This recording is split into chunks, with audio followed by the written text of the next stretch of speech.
स्त्रीला बोलतानाच असं बोलतात, स्त्री शक्ती, म्हणजे स्त्री ही शक्तीचं रूप आहे. कदाचित या 2-4 दिवसाच्या वक्तृत्वामध्ये देवी भागवत बोलत असताना, चिंतन करत असतात, मी बोलूनही गेली असेल. जर स्त्रीनं स्वतःला ओळखलं तर तिच्या लक्षात येते की तीच एक महामाया आहे, तीच एक भगवती आहे.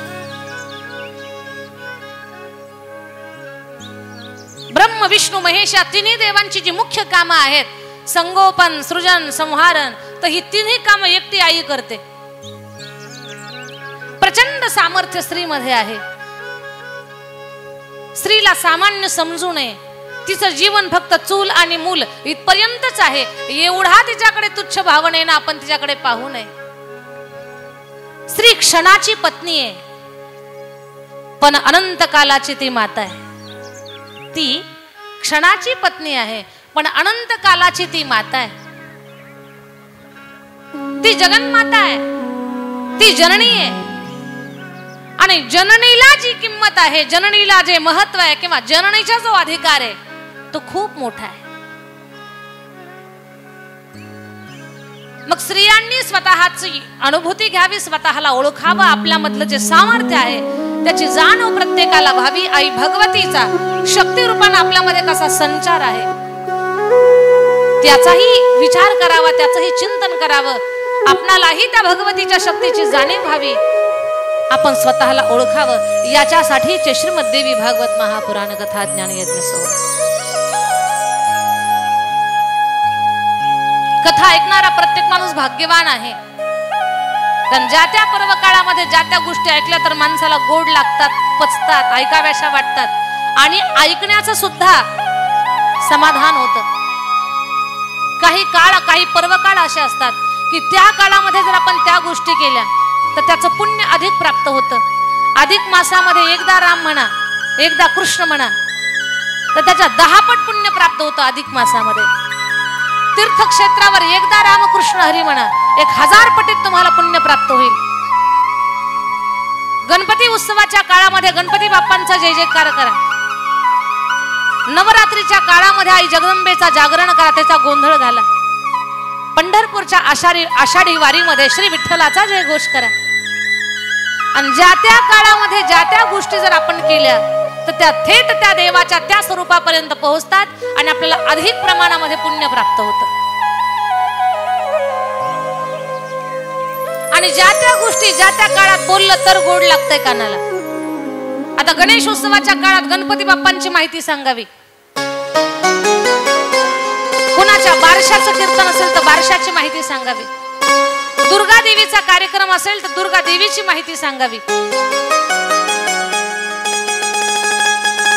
कुणाच्या वास्तुशांतीचा कार्यक्रम असेल, कीर्तन असेल, कथा असेल तर वास्तूबद्दलची माहिती सांगावी. कुणाच्या श्राद्धाचं कीर्तन असेल तर श्राद्धाची माहिती सांगावी. वाढदिवसाच्या, जन्मदिवसाच्या, बारशाच्या कीर्तनात वर्ष श्राद्धाची माहिती जर सांगायला लागलं तर लोक म्हणतील या बाबाला आणलं कोणी, त्याचं नाव पहिल्यांदा सांगा आम्हाला. प्रसंग पाहून माणसानं चालावं, माणसानं बोलावं.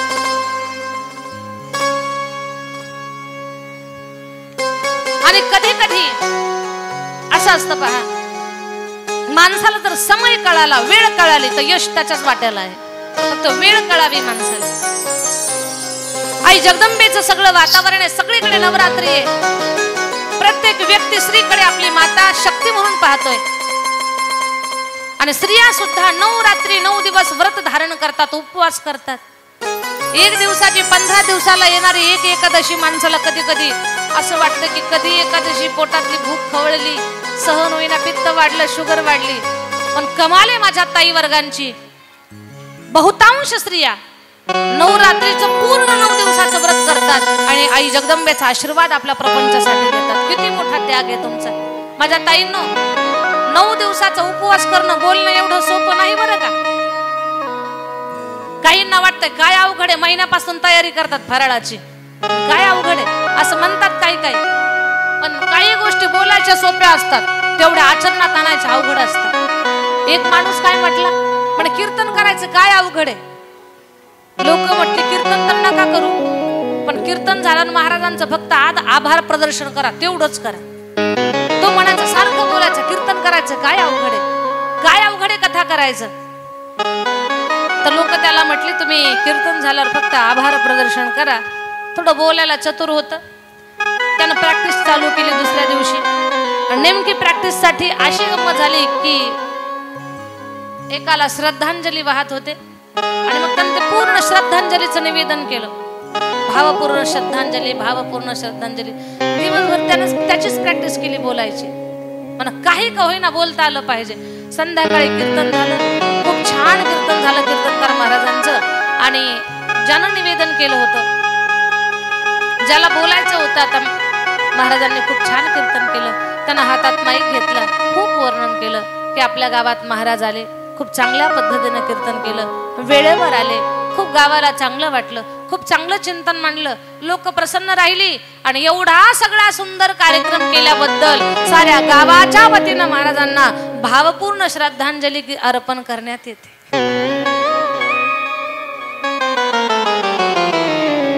कीर्तन करायचं काय अवघड आहे, बोलायचं सोपं असतं पण वास्तवात करणं कठीण असतं. तसं काही लोक म्हणतात उपवास करायचा काय अवघड आहे. हे बोलायचं सोपं आहे पण उपवास करायला लागल्यानंतर कळतं. आजच्या कथा भागामध्ये बऱ्याच काही गोष्टी येतील. आई भगवतीचा घट कसा मांडावा, रास कशी घालावी, तिला नैवेद्यामध्ये काय काय द्यावं, तिला जे तांबूल पान आपण वाहतो रोज नित्य पूजेमध्ये, या सगळ्या गोष्टी आजच्या कथासत्रात तुम्हाला ऐकायला मिळतील. पण ते अगदी शेवटच्या टप्प्यापर्यंत तो कथा भाग येईल. सगळ्यांनी आता मी जे बोलत आहे त्याच्याकडे लक्ष द्यायचं आहे. माझ्या ताई दादांना आपण कालच्या सत्रामध्ये पाहिलंय. उत्तेक नावाच्या महात्म्यानं परीक्षितीचा पुत्र जन्मेजय त्याला भडकावलंय. अरे सर्पदंशानं बाप मेला तू खुशाल निवांत राज्य करतो, तुला काही बापाची कदर किंमत नाही. सोड घे.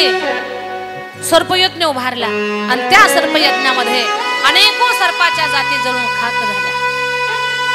सर्पमित्र अस्तिक मुनी आले, सांगितलं राजा, अरे इथं तू सर्पाची जात नष्ट करतोय. भगवान परमात्मानं या पृथ्वीवरती निर्माण केलेला प्रत्येक जीव हा सृष्टीच्या उपयोगाचा आहे आणि तू असं सर्प जातीला नष्ट करणं हे योग्य नाही. तुझ्या वडिलांच्या उद्धारासाठी प्रयत्न कर, सर्प जातीला नष्ट करण्यासाठी तू धडपड करू नकोस. आणि माझ्या वडिलांना आता सद्गती कशी प्राप्त होणार, म्हणजे तू सत्कर्म कर, यज्ञ कर, देवीचा यज्ञ कर. आणि मग भगवतीचा यज्ञ केल्यानंतर ज्या मृत्यू पावलेल्या लोकांना गती प्राप्त होत नाही, ज्यांना मुक्ती मिळत नाही, तर देवीचा यज्ञ केल्यानंतर, चामुंडा यज्ञ केल्यानंतर, नवचंडी यज्ञ केल्यानंतर जे अतृप्त आत्मे आहेत त्यांना सुद्धा सद्गती प्राप्त होते, सद्गती प्राप्त होते. हा चंडी यज्ञाचा, चंडी पारायणाचा खूप मोठा महिमा आहे. माझ्या ताईंनो माझं बोलणं ऐका. अस्तिक मुनी राजाला समजावून सांगतात, राजा अरे कुणाला कोणत्या कारणानं मरायचंय, कुणाला कुठे जीवनदान मिळायचंय, या सगळ्या गोष्टी ईश्वर नियोजित आहेत. आणि प्रत्येक आपल्या जीवनामध्ये घडलेली घटना किंवा घडणारा प्रसंग हा अगोदर ठरलेला आहे, कारण मनुष्य जीव हा कर्माच्या अधीन आहे.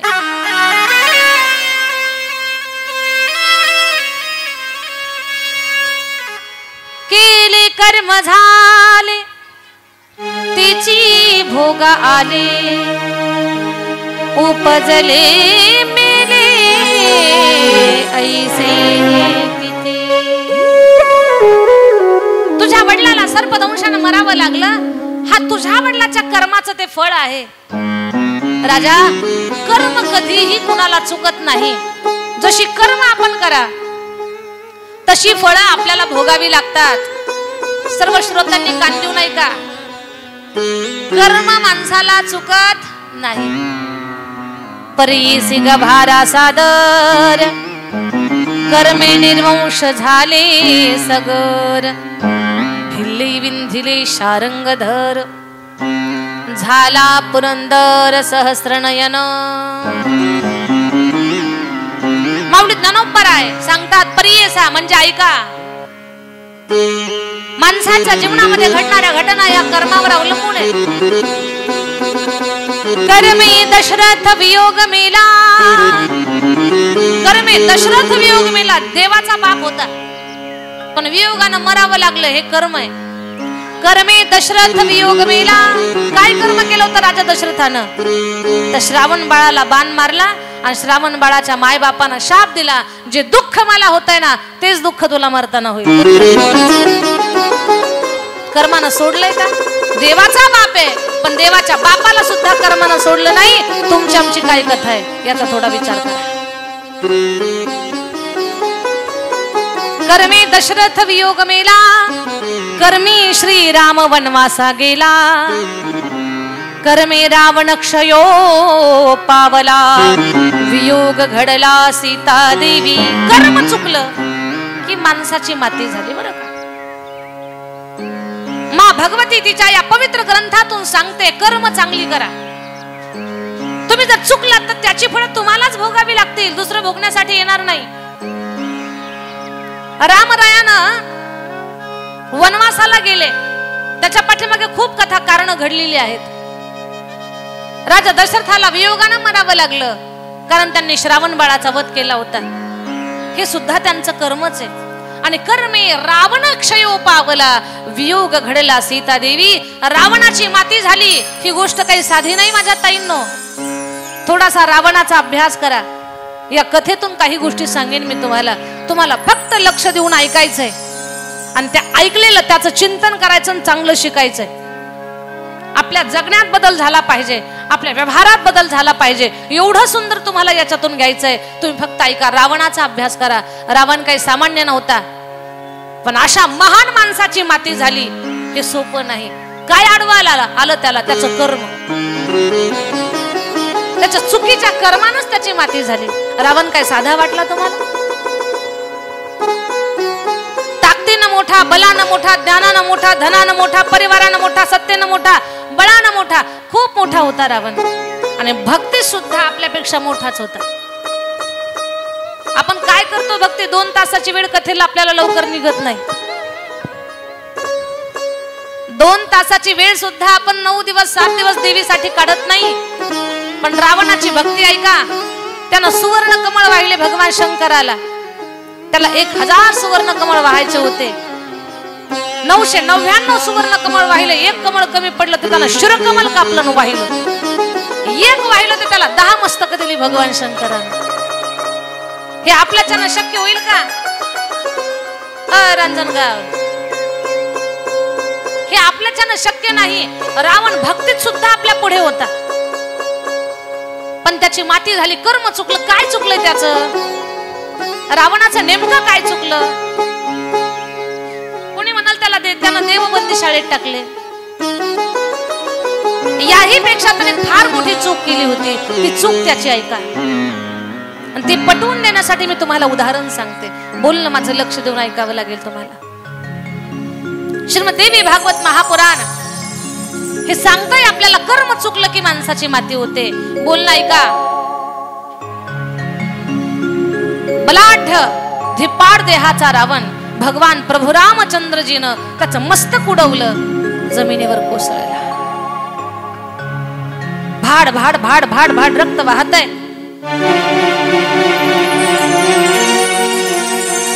तो जमिनीवर कोसळलेला रावण, त्याची पतिव्रता पत्नी, नाव तिचं मंदोदरी, मंद उदरी, जिचं पोट लहान आहे, अशी मंद उदरी फार सुंदर होती ती. 5 पतिव्रतामध्ये एक नारी होती. मंदोदरीचं वैशिष्ट्य आहे का अशेलपुंजी? मंदोदरीचं वैशिष्ट्य आहे का? आपण जर अंगावर सोनं घातलं तर आपल्या सोन्यावर मळ चढतो. पण मंदोदरी अशी महान पतिव्रता होती, तिनं जर अंगावर सोनं घातलं तर सोन्यातला मळ निघून जात होता. अशी महान होती मंदोदरी. ती मंदोदरी, तिला कळालं माझा पती मरण पावलाय. पतिव्रता होती, काही कमी दुःख झालं असेल तिला? हंबरडा फोडत आली, माझा पती मरण पावलाय. पाहिलं तिनं येऊन जमिनीवर कोसळलाय. हंबरडा फोडून रडते. पतिव्रता आहे पण रडता रडता ती रागात आली. आता मी जे बोलते ना ते एकदम माझं अक्षर ना अक्षर, शब्द ना शब्द काळजीपूर्वक ऐकायचा, म्हणजे शेवटपर्यंत तो दृष्टांत कळेल आपल्याला. मंदोदरी रडायला लागली. रडणारी मंदोदरी रागात आली आणि रागात येऊन म्हणते, माझ्या पतीला मारणारा मला एकदाच दाखवा. काय म्हणते? माझ्या पतीला मारणारा मला एकदाच दाखवा. एवढं ताकदीनं का बोलते? पतिव्रता आहे. आणि तू का म्हणे पतिव्रता? तिची देवावरी सत्ता. सूर्याला एका जागेवर थांबवण्याची ताकद तिची. पतिव्रतेची ताकद साधी नाही माझ्या ताईंनो. अरे एका पतिव्रतेनं श्रीकृष्ण भगवंताला शाप दिला. देवा तू या महाभारताच्या युद्धात 5 वाचवले, 100 मातीत घातले. 100तलं एक तरी जिवंत ठेवायचं होतं मला आई म्हणायला, पण तू 100च्या 100 मातीत घातले आणि 5 वाचवले. कळतंय मला त्या सगळ्याचा कळसूत्र्या तू आहेस. माझा शाप आहे तुला. जशी तू माझा निर्वंश केला ना, तसं तुझ्या कुळात सुद्धा कोणी राहणार नाही. माझा शाप आहे तुला. देवाच्या साऱ्या यादव कुळाचा नाश झाला. भगवान श्रीकृष्ण परमात्माला शाप देणारी ती महान पतिव्रता, नाव काय तिचं? तिला 100 मुलं होती. तिचं नाव, तिचा पती आंधळा होता, तिचं नाव गांधारी. त्या गांधारीचं लग्न जुळलं आणि तिला कळालं आपलं लग्न एका आंधळ्या व्यक्तीसोबत जमलेलं आहे. ती म्हटली नाही मला आंधळा नवरा नको म्हणून. तिने लगेच डोळ्याला पट्टी बांधून घेतली. अजून अक्षता पडायच्या होत्या. पतिव्रता धर्म उगाच प्राप्त होत नसतो. तिने डोळ्याला पट्टी बांधली आणि ती म्हटली माझ्या पतीला जर जग पाहता येत नसेल तर मीही जग पाहणार नाही. पतिव्रता नारीचं समर्पण आहे का? गांधारीच्या नजरेमध्ये तिच्या वाणीत एवढी ताकद सहज आलेली नाही. तिनं पतीसाठी तेवढा त्याग केलाय. आपल्या पतीला जर दिसत नाही, जग पाहता येत नाही, तर मी सुद्धा पाहणार नाही. हा बोलणं एवढा लहान त्याग नाही, खूप मोठा त्याग आहे. माझ्या ताईंना माझा प्रश्न आहे तुम्हाला, जर एक पतिव्रता नारी आपल्या पतीसाठी डोळ्याला पट्टी बांधून घेऊ शकते, तर जरा माझ्या प्रश्नाचं उत्तर द्या. तुमच्या मालकाला जर शुगर असेल तर तुम्ही जामून खायला पाहिजेत का? रांजणगाव, खरं खरं बोला, नवरात्र चालू आहे. जामून खायला पाहिजेत का तुम्ही? तुमच्या मालकाला शुगर आहे, त्यांना खाता येत नाही, तुम्ही खायला पाहिजेत का? जरा प्रामाणिकपणे माना हलवा. नाही ना? पण खाता की नाही? खरं खरं बोलायचं. खाता येत, तुम्ही खायला नाही पाहिजे, पण तुम्ही खाता. आणि वर्ण म्हणता बंडीचे पप्पा तुम्ही खाऊ नका, तुम्हाला शुगर इकडा ना, तुमच्यावरच मीच खाते.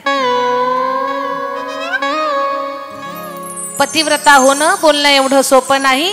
मी एका महान पतिव्रतेची कथा सांगते. मंदोदरी सामान्य नाहीये. रागात आली ती, माझ्या पतीला मारणारा मला दाखवा. कुणीतरी बोट केलं, तो तिथे दगडावर बसलेला आहे. मागच्या बाजून आली. राम दगडावर बसलेले होते. राम दुःखी झालेले होते. माझ्या ताईंनो ऐका बरं. मागच्या बाजून आली. राम खिन्न होते, पण त्या मंदोदरी मातेची सावली रामाच्या पायाजवळ पडली. राम तटकन उठून उभे राहिले, हात जोडले आणि हात जोडून राम म्हणतात, आई कोण आहेस तू? रागात होती मंदोदरी, पण भगवान तिला हात जोडून म्हणतात, आई कोण आहेस तू? माझ्या ताईंनो ऐका, आई या एका शब्दात मंदोदरीचा राग शांत झाला. त्या शब्दाची ताकद. आई, आई कोण आहेस तू? या एका शब्दात तिचा राग शांत झाला. मंदोदरी म्हणते, हे तपस्वी, 20 भुजांचा 10 मस्तकांचा बलशाली साहसवान धैर्यवान शौर्यवान राजा रावण, त्याची दुर्भागी पत्नी मी मंदोदरी आहे. आई मला माफ कर. मला माहिती आहे तुझ्या पतीचं सामर्थ्य. तुझा पती फार महान होता, ब्रह्माचा वंशज होता, भक्तीनं मोठा होता, ताकदीनं मोठा होता, पण अधर्मानं वागला म्हणून मला मारावा लागला. आई मला माफ कर. काय म्हणतात भगवान? आई तो अधर्मानं वागला म्हणून मला मारावा लागला, मला माफ कर. मंदोदरी माता म्हणते, हे तपस्वी, तुला कोसण्यासाठी, तुला शाप देण्यासाठी मी इथं आलेली नाही. मग मला माहिती माझ्या पतीच्या भुजामधलं बल. हे तपस्वी, मला माहिती त्याची ताकद. त्यानं 33 कोटी देवता बंदीशाळेमध्ये टाकले, नवग्रहांच्या पायऱ्या केल्या, कैलास पर्वत हातावर घेऊन नाचण्याची त्याची ताकद आहे. कुबेराच्या कॉलरला पकडून तो खाली आणतोय, एवढा बलवान आहे. असं तुझ्यात काय विशेष आहे की ते माझ्या पतीत नाही? माझ्या पतीला तुझ्यासारख्या तपस्व्याच्या हातानं मरावं लागलं, ते पाहण्यासाठी मी इथं आले. काय म्हणते मंदोदरी? हे तपस्वी, मी तुला कोसण्यासाठी आले नाही. माझ्या पतीचा महिमान मला माहितीये, पण असं काय त्याच्यात कमी आहे की ते तुझ्यात विशेष आहे? काय तुझ्यात विशेष आहे की ते माझ्या पतीमध्ये नाही? ते पाहण्यासाठी मी आले, तुला शाप देण्यासाठी नाही आले. उत्तर ऐका, कानांचं समाधान होईल आपल्या आणि जगण्याची दिशा मिळेल आपल्या सगळ्यांना. भगवान म्हणतात, आई मग तुला कळालं का माझ्यात काय विशेष आहे, तुझ्या पतीमध्ये काय कमी आहे? मंदोदरी बोलली, हे तपस्वी, मी इथं आले ना तेव्हाच मला कळालं तुझ्यात काय विशेष आहे, माझ्या पतीमध्ये काय कमी आहे. आई मग मला सांग ना, तुला माझ्यात काय विशेष दिसलं, तुझ्या पतीमध्ये काय कमी दिसलं? ऐक तपस्वी, ऐक, सांगते मी तुला. हे तपस्वी, माझा पती सामान्य नाहीये, ब्रह्माचा वंशज आहे, ताकदीनं मोठा आहे, 20 भुजांचा 10 मस्तकांचा राजा रावण. रावण म्हणायला सुद्धा वेळ निघून जातो, एवढा मोठा आहे तो. अशा माझ्या पतीला 80,000 पत्न्या, माझ्यासारखी पतिव्रता पत्नी त्याची पटराणी आहे. पण एवढं सगळं वैभव असताना सुद्धा त्यांना एका वनवासाच्या पत्नीवर वाईट नजर ठेवली आणि तिला पत्नी बनवण्याचा हट्ट केला, तिला पळवून घेऊन आला. हा माझा पती आहे आणि तू आहेस तपस्वी. परस्त्रीची सावली पडली, तो उठून उभा राहिलास आणि हात जोडून आई म्हणालास. हाच फरक तुझ्यात आणि माझ्या पतीमध्ये आहे. तपस्वी, हा फरक आहे तुझ्यामध्ये आणि माझ्या पतीमध्ये. माझ्या ताईंनो, राम त्यालाच म्हणतात जो परस्त्री माते समान. आजही समाजामध्ये कितीतरी राम आहेत की परस्त्रीकडे पापणी सुद्धा वर करून पाहत नाहीत. आपल्यातली चांगली प्रवृत्ती म्हणजेच राम आहे, आपल्यातली वाईट प्रवृत्ती म्हणजेच रावण आहे. वनवासी रामाचा सारं जग जय जयकार करतंय. लंकेश रावणाचं कुणी नाव सुद्धा घेत नाही. का घेते कुणी रावणाचं नाव? मंडपात आहे का एखादा रावण नावाचा? इच्छा आहे का कुणाची नामकरण करून घेण्याची? नाही. त्या नावाचा त्याग करून टाकला जगानं. आज रामाचा जय जयकार करतात. प्रभू रामचंद्र भगवान की. जरा खाली बसलेले श्रोते ताकदीनं मोठ्यानं जय जयकार करा. प्रभू रामचंद्र भगवान की. जरा मोठ्यानं म्हणा, प्रभू रामचंद्र भगवान की. प्रभू रामचंद्र भगवान की. प्रभू रामचंद्र भगवान की. दुर्गा मैया की, सीता मैया की, लक्ष्मण भैया की, पवन सूत हनुमान की. प्रभु रामचंद्र भगवान की. प्रभु रामचंद्र भगवान की. रावण महाराज की.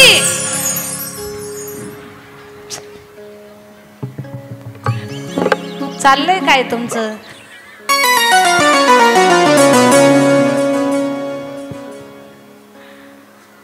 फसवलंय मी तुम्हाला. इथे फसला ते फसला, दुसरीकडे कुठे फसू नका.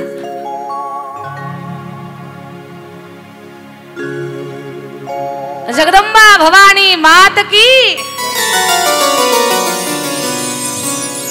माझ्या ताईंनो, माझ्या दादांनो, ऐका, काय चुकलंय रावणाचं? परस्त्रीकडे त्यानं वाईट नजरेनं पाहिलं, माती झाली. कर्म चुकलं तुमचं की तुमची माती झाली शराब.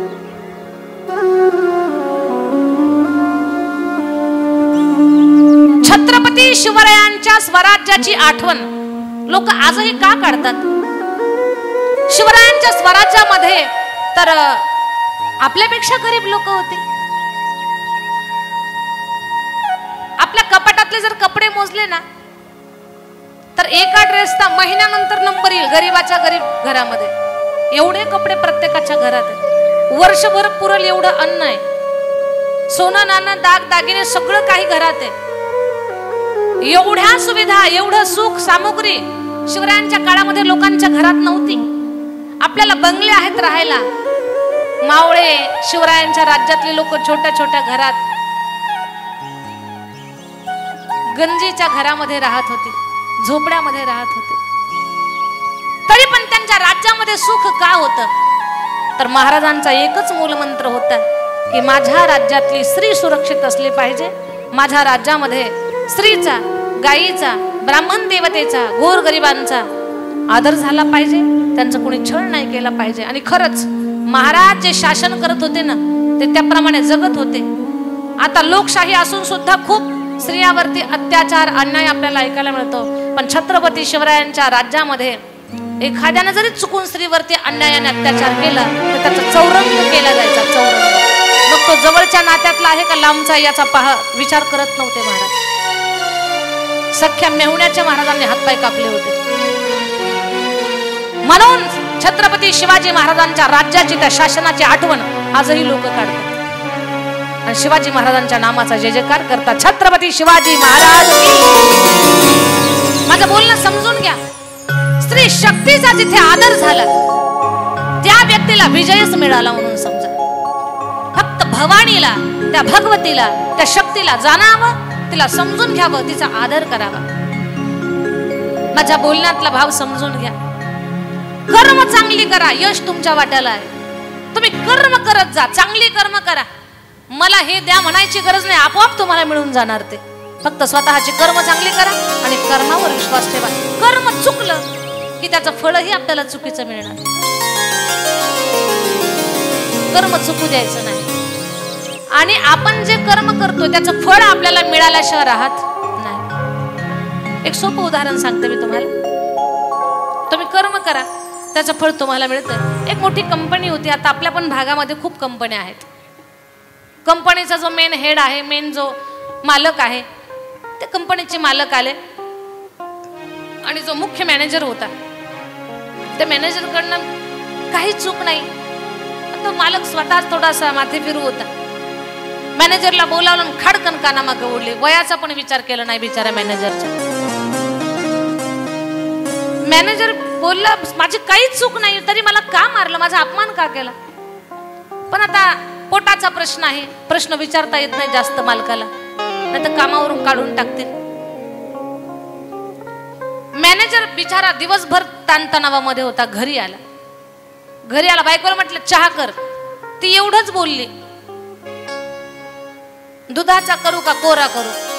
तो म्हटलं इकडे. काय म्हटली, दुधाचा करू का कोरा करू. खाडकन कानामागे ओढली. त्या बिचारा बायकोची काही चूक नव्हती.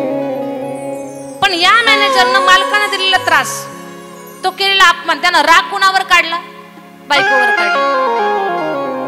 ती असा गाल धरून किचन म्हणते, मी यांना काही बोलले नाही, फक्त विचारलं कोरा करू का दुधाचा करूच्या, माझ्या गालात मारली. ती जरा टेन्शन मध्येच होती. तेवढ्यात तिचं मूल आलं, मोठा मुलगा.